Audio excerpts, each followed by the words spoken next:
चंदनपुर गांव में रवि नाम का एक नौजवान लड़का रहता था। रवि खुद को बहुत बहादुर और बलवान समझता था। गांव के किनारे एक पुराना हवेली जैसा घर था। लोग इस घर को शर्मा विला के नाम से जानते थे। कहते हैं उस घर में कोई नहीं रहता, लेकिन रात को खिड़कियों से एक अजीब सी रोशनी दिखती है और कभी-कभी किसी लड़की की चीखें सुनाई देती हैं। लोग उस हवेली के पास से गुजरने से भी डरते थे, लेकिन किसी की हिम्मत नहीं थी कि हवेली में जाकर सच्चाई पता करे। रवि को भूत प्रेत की कहानियां मजाक लगती थीं।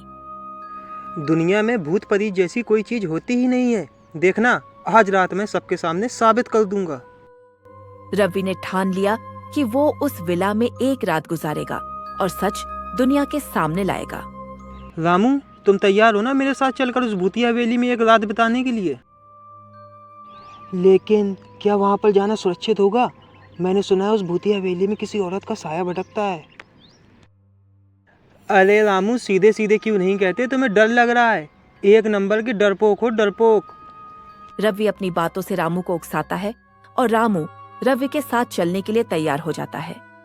रवि एक बैग में टॉर्च और कुछ खाने पीने का सामान लेकर रात के 11 बजे हवेली पहुंच जाता है।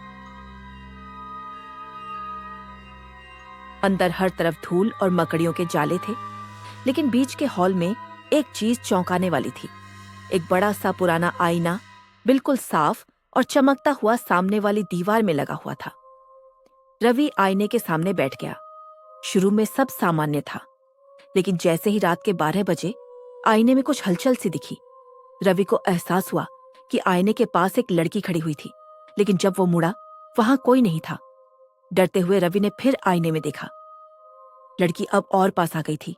लाल कपड़े, लंबे बाल और काली सूनी आंखें। रवि पसीने पसीने हो गया।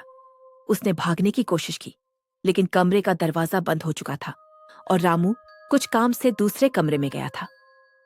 आईने से निकली हुई लड़की बोली, क्यों आए हो यहाँ?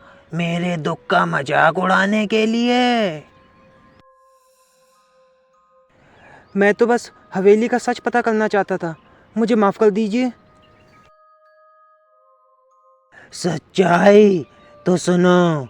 मैं इस घर की बेटी हुआ करती थी। मेरे पिताजी ने मेरी शादी एक बूढ़े के साथ तय कर दी थी। जब मैंने पिताजी को मना किया तो उन्होंने मुझे इस कमरे में बंद कर दिया और मैं इस कमरे में ही बंद होकर मर गई। आईने में अब उसका चेहरा सड़ चुका था। उसकी आंखों से खून बह रहा था। इतना कहकर उसने रवि की ओर हाथ बढ़ाया। रवि जोर से चिल्लाया और बेहोश हो गया। रामू को रवि की आवाज सुनाई दी। बचाओ, रामू बचाओ। मदद के लिए कमरे की ओर भागा, लेकिन कमरे का दरवाजा बंद था। रामू मदद के लिए गांव की ओर भागा और रवि के पिताजी को पूरी बात बताई। रवि के पिताजी गांव वालों को लेकर हवेली की ओर भागे।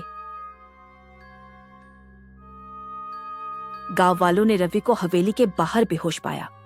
उसकी आंखें सफेद हो चुकी थीं और वो कुछ बोल नहीं पा रहा था।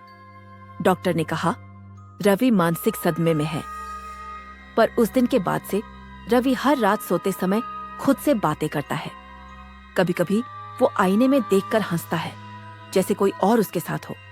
गांव वालों का कहना है कि अब रवि की आत्मा आधी इंसान और आधी भूत बन चुकी है और शर्मा विला का आईना अब भी वहां रखा है, अगली आत्मा के इंतजार में। इस हादसे के बाद से कोई भी शर्मा विला के पास कभी नहीं गया।